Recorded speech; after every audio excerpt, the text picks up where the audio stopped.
बराह रास्त इस वक्त आपको लिए चलेंगे रहनुमा नून लीग बैरिस्टर दानियाल चौधरी इस वक्त न्यूज़ कॉन्फ्रेंस कर रहे हैं। अमेरिका को लेके आए पाकिस्तान के ताल्लुकात ख़राब करने के लिए, और आज फिर ताल्लुकात ख़राब करने के लिए आप सऊदी अरब को लेके आ गए। आपने कहा कि हमें हटाया गया, अमेरिका ने हटवाया, फिर आज बताया आपने कि अब हमें सऊदिया ने हटाया है। किस लिए? कि जो आप जूते उतार के अपनी बिदतें कर रहे थे उनके ऊपर। जनरल बाजवा साहब ने तो आके इमरान खान को, बुशरा बीबी को नहीं ये बात बताई, ये बात बताई उनको इमरान खान ने, उस औरत को जो कहते हैं कि मैं घरेलू, कहती है मैं घरेलू, कर बताई कि हमें हटाया है इस चीज़ के ऊपर, और स्पेशली गंडापुर के पास भेजा कि जाके आप ये बयान दो। ये बयान इसलिए दो क्योंकि वो चाहते हैं कि पाकिस्तान और सऊदीया का जो रिलेशनशिप है वो ख़राब हो। वो चाहते हैं कि पाकिस्तान और सऊदीया आज जो सेम पेज पे है, जो हमारे मुश्किल दिनों का हमेशा साथी रहा है, आज कि उनके साथ पाकिस्तान का रिलेशनशिप तबाह हो। जब इनकी अपनी बेटी का निकाह इन्होंने उधर किया तो तब तो इन्होंने कोई मसले नज़र नहीं आए। ये वहाँ बैठकर सऊदीया के उन महलों के मज़े उठाते रहे, तब इनको नज़र नहीं आया। लेकिन आज जब हमारे 27 MOUs उनके साथ साइन हो चुके हैं, पाकिस्तान में सऊदी इन्वेस्टमेंट जो है वो पहली दफ़ा 80% बढ़ चुकी है। तकरीबन 5.4 बिलियन के कॉन्ट्रैक्ट्स हमारे साइन हुए हुए हैं, जो पिछले सालों से अगर इन सारों को इकट्ठा किया जाए तो ये उससे ज़्यादा है। हमारी ट्रेड और बायलैटरल ताल्लुकात उनके साथ बेहतर हो रहे हैं। तो ये जो सबोटाज करने का इनका एक हमेशा पाकिस्तान को इंटरनेशनल आइसोलेशन में लेके जाने का है, ये हकीकत में जो करना चाह रहे हैं, ये अपनी घर की लड़ाई को बाहर लेके आ रहे हैं। ये 3 बीबियों की लड़ाई है। पहले इनके घर में थी कि पार्टी को कौन संभालेगा और शाह से ज्यादा वफादार कौन है। पहले ये 3 वुमेन और 2 औरतें एक तरफ हैं, ये एक बीबी एक तरफ है,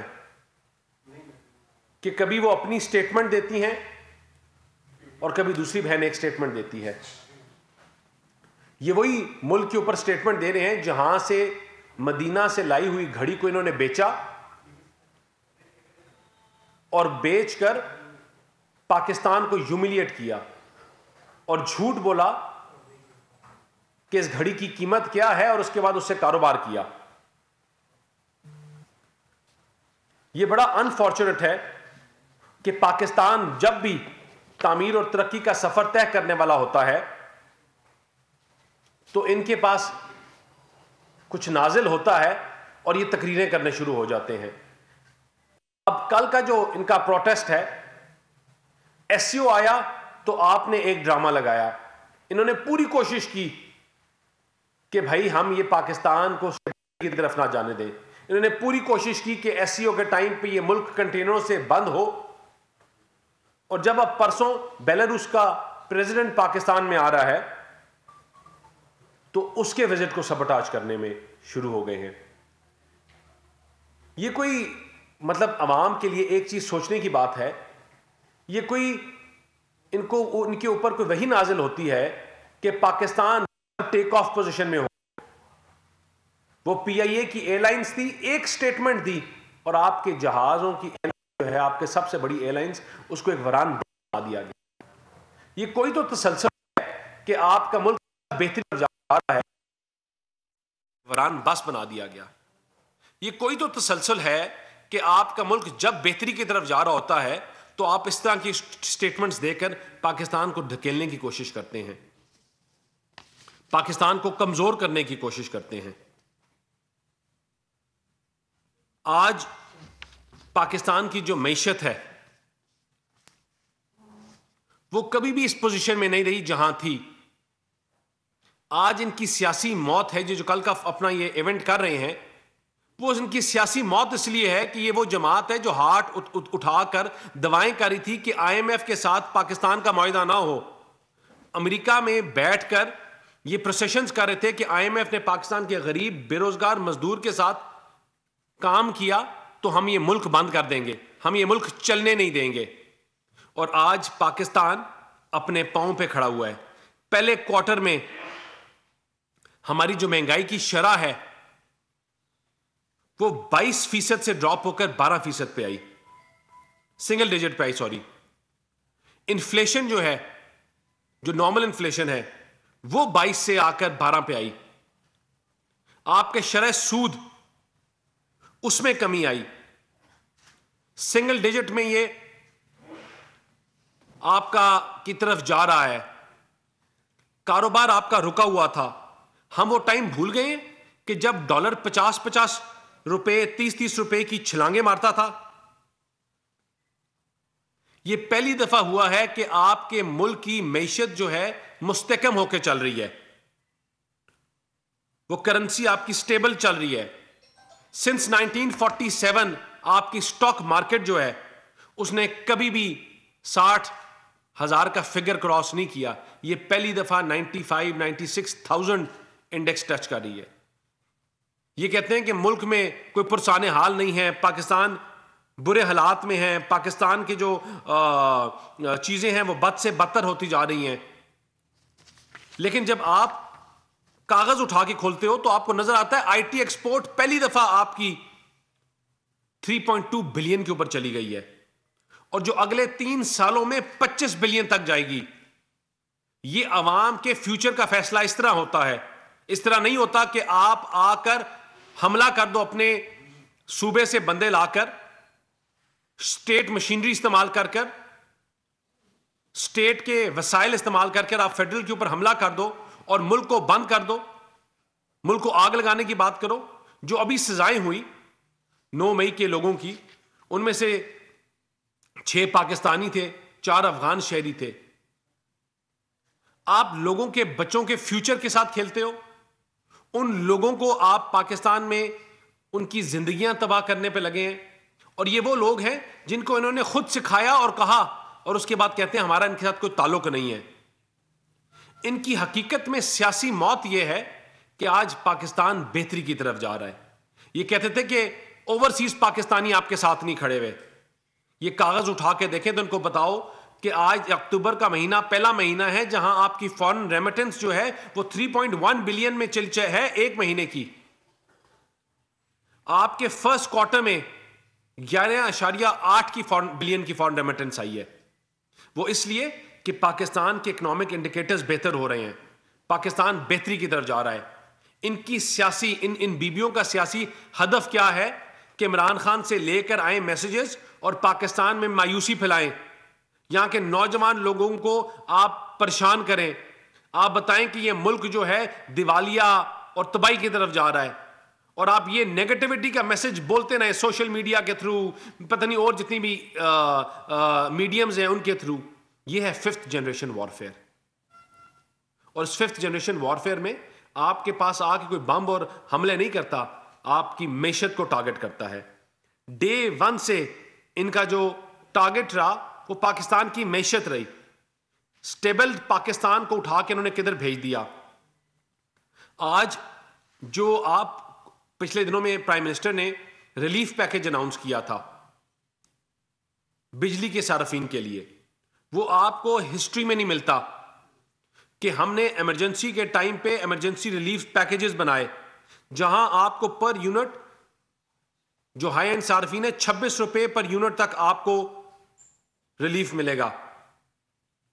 आपकी इंडस्ट्री को फिरोग देने के लिए कि आपकी इंडस्ट्री बढ़े, आपने 15 रुपए पर यूनिट तक आपने रिलीफ दिया, और आपने वो मार्जिन फिक्स कर दिए जिससे आवाम को तकरीबन 37%, बल्कि अराउंड 37-38% जो है उनको रिलीफ मिलेगा, इंडस्ट्री यूजर्स को। आपकी कमर्शियल मार्केटें बेहतर हुई हैं। ये वो तमाम चीजें हैं जो पाकिस्तान अचीव कर रहा है। और इस टाइम पे ये धरना करना, ये बंदे लेके आना, कभी कहते हैं हमारी आखिरी कॉल है, कभी कहते हैं कि ये सेकंड लास्ट है, कभी कहते हैं ये हकीकी आजादी है। हकीकी आजादी किससे? पाकिस्तान को हकीकी आजादी किससे ये दिलवा रहे हैं? ये तो वो लोग हैं जिन्होंने एक प्रोजेक्ट बनाया पिछले 11 साल में मेट्रो का, जिसकी दरवाजे इन्होंने उल्टे लगा दिए, जिसको 10-10 दफा तोड़ के बनाया। जो 6 अरब का बनना था 9 अरब पे चला गया। आज पाकिस्तान की जब ये सऊदीया के ऊपर या इस तरह की स्टेटमेंट्स देते हैं तो वो क्यों देते हैं? क्योंकि उनको पता है कि आज हमारे यूएई के साथ first time 4 bilateral MOU sign हो चुके हैं। तजाकिस्तान के साथ हमने ट्रेड रूट अपना शुरू कर रहे हैं। सेंट्रल एशिया का जो पाकिस्तान 2011 में हमने जिसकी बात की थी, 12 में बात की थी, 13 में हमने बात की थी, 14 में हम उसको मटीरियलाइज कर रहे थे और हमारे खिलाफ प्रोपेगेंडा शुरू हो गया। हमने पाकिस्तान मलेशिया का बायलैटरल फ्री एग्रीमेंट के ऊपर दोबारा रिवाइज कर रहे हैं।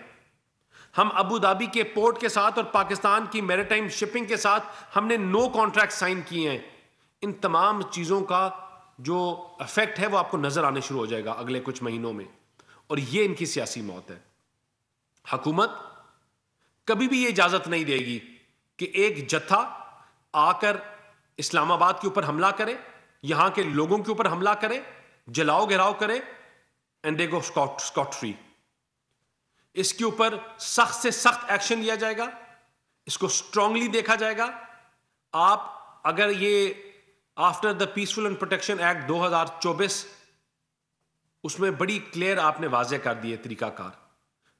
हम डे 1 से मफामत की बात करते हैं, लेकिन हमारी मफामत जो है हमारी कमजोरी नहीं है, ये हमारी ताकत है। और हम मफामत पाकिस्तान के लिए बात करते हैं कि मुल्क तामीर और तरक्की के जो सफर तय कर रहा है इसमें एक सोच आगे बढ़ सकती है। जलाओ घिराओ, आग लगाने की तफरीक, पाकिस्तान को इंटरनेशनल आइसोलेशन में लेके जाने की सोच, या तामीर और तरक्की की सोच, या प्रोग्रेसिव पाकिस्तान की सोच। मैं हर प्रेस कॉन्फ्रेंस में कहता हूं कि हमें एक सोच को मारना पड़ेगा, और वो हमने उस सोच को मारेंगे जो पाकिस्तान को कमजोर करेगी, जो पाकिस्तान को डीरेल करेगी, जो पाकिस्तान की तामीर और तरक्की, हमारे फ्यूचर, हमारे बच्चों, हमारे मुस्तकबिल के साथ खेलेगी। उस सोच को कभी आगे नहीं चलने देंगे। और इंशाअल्लाह कल, और ये जो भी अपने प्रोसेशंस करते हैं, ये पाकिस्तान के खिलाफ इनका तब तक ये इसी तरह रहेंगे जब तक 9 मई के वाकयात में, 9 मई के केसेस में इनका एहतसाब नहीं होता। मैं अटक गया पिछली दफा पुलिस ऑफिसर्स को मिलने के लिए जिनको लोहे के डंडों से मारा गया, जिनके सर फाड़े गए। वो इनके ट्रेंड लोग जो आए थे, शफर नासिर जो आए थे सिर्फ लोगों के ऊपर हमला करने के लिए, उनको हॉस्टेज बनाया गया। हजारों शेल साथ लेके आए थे, क्रेन साथ लेके आए थे, सरकार की मशीनरी साथ लेके आए थे। वो मशीनरी जिसके पैसे आपके केपी के अवाम और बच्चों पे लगने चाहिए, उनकी मैशत पे लगने चाहिए, वो पैसे ये अपनी सियासत की नजर करते हैं। वो पैसे ये अपनी इंटरनेशनल पॉलिटिक्स और 5th जनरेशन वॉरफेयर के में इस्तेमाल करते हैं, जिसका हक आप और हमारे बच्चों के ऊपर लगने का है। 11 साल से सूबे में बैठे हुए हैं, 11 साल से। आज भी जाएं, उनके रोडों का, उनके इलाके का कोई पुरसाने हाल नहीं है। वहां लोग आज भी उनके इलाकों में शाम को आपको लॉ इन्फोर्सिंग एजेंसीज के लोग जो हैं या पुलिस की जो लोग हैं वो अपनी जानें छुड़ा के भाग रहे होते हैं, क्योंकि उनको कोई स्ट्रक्चर नहीं बनाया गया। इन्होंने सिवाय सियासत के कुछ नहीं किया। और कल ऐसी नफरत की सियासत को, आग लगाने वाली सियासत को, जलाओ घिराव करने वाली सियासत को हम कभी भी वेलकम नहीं करेंगे। गवर्नमेंट उन लोगों के खिलाफ सख्त से सख्त एक्शन लेगी जो जलाओ घिराव में मुलव्वस होंगे, जो पाकिस्तान के खिलाफ तोड़ फोड़ में मुलव्वस होंगे। जिस तरह ये कल 10 लोगों को सजाएं मिली, तो इस तरह और भी सजाएं मिलेगी। वो लोग जो पाकिस्तान के साथ ज्यादती करते हैं, पाकिस्तान को कमजोर करने की बात करते हैं, ना वो कल इनका एहतजाज किसी भी सूरत कामयाब नहीं होने दिया जाएगा। जलाओ घिराव करने वालों को सख्त सजाएं होंगी। बैरिस्टर दानियाल चौधरी गुफ्तगू कर रहे हैं। सब्सक्राइब करें और बेल दबाएं ताकि कोई खबर रह न जाए।